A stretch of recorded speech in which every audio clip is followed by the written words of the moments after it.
வணக்கம். கோடை வெயில் ரொம்ப அதிகமா இருக்கு. வழக்கத்தை விட இந்த வருடம் பார்த்தீங்கன்னா, 100 டிகிரிக்கு மேல தான் அதிகமாக இருக்கிறது.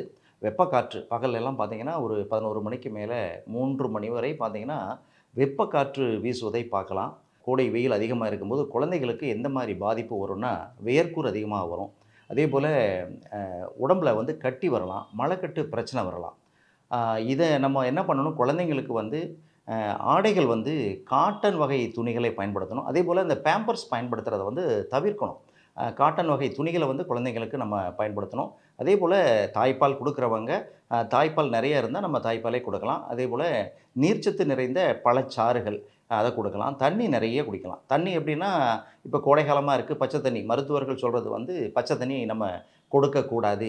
நீரை சுருக்கி, நெய்யை உருக்கி, மோரை பெருக்கி குடுக்கணும்னு சொல்லுவோம். கோடை காலமாக இருந்தால் கூட தண்ணிய நல்லா கொதிக்க வச்சு, ஆற வச்சு, அதுக்கப்புறம் அந்த தண்ணிய குழந்தைங்களுக்கு குடுக்கணும். அதேபோல 1 வயதுக்கு மேற்பட்ட குழந்தைங்களுக்கு வெளியில் விற்கக்கூடிய எந்த ஒரு உணவுகளையும், தின்பண்டங்களையும் வாங்கி நம்ம கொடுக்கக்கூடாது. வீட்டில் சமைத்த உணவுகள், எளிதாக ஜீரணிக்கக்கூடிய உணவுகள நம்ம கொடுக்கணும். அதேபோல அசைவ உணவுகள்ல ஒரு சில குழந்தைங்களுக்கு முட்டைய குடுப்பாங்க. ஒரு சில குழந்தைங்களுக்கு மீன் குடுப்பாங்க.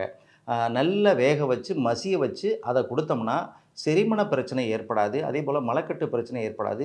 ஒரு சிலருக்கு ஃபுட் பாய்சன் குழந்தைங்களுக்கு ஏற்படும். அத நம்ம என்ன ஆகும், நல்லா வேக வச்சு, மசிய வச்சு குடுக்கும் பொழுது, இதெல்லாம் நம்ம தவிர்க்க முடியும். அதேபோல குளிர்பானங்கள் குடுக்கிறத கண்டிப்பா தவிர்க்கணும். நன்னாரி வகை சர்பத்துகள நம்ம இப்போ 3 வயதுக்கு மேற்பட்ட குழந்தைங்களுக்கு இப்போ கூலா குடிக்கணும், ரொம்ப சில்லுன்னு குடிக்கணும் அப்படின்னு நினைப்பாங்க. அவங்களுக்கு ஐஸ் வாட்டர் குடுக்காதீங்க. அதேபோல வெளியில விற்கக்கூடிய குளிர்பானங்கள வாங்கி குடுக்காதீங்க. வீட்டிலேயே நீங்க பழங்கள குடுக்கலாம், பழச்சாறு குடுக்கலாம்.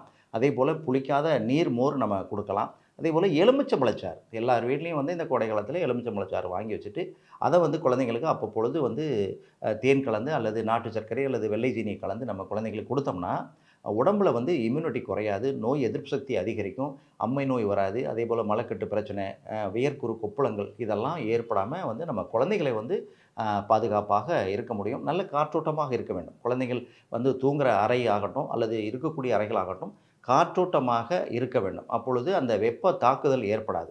அதேபோல படுக்க வைக்கிறது பார்த்தீங்கன்னா, கோரை பாயில படுக்க வைங்க.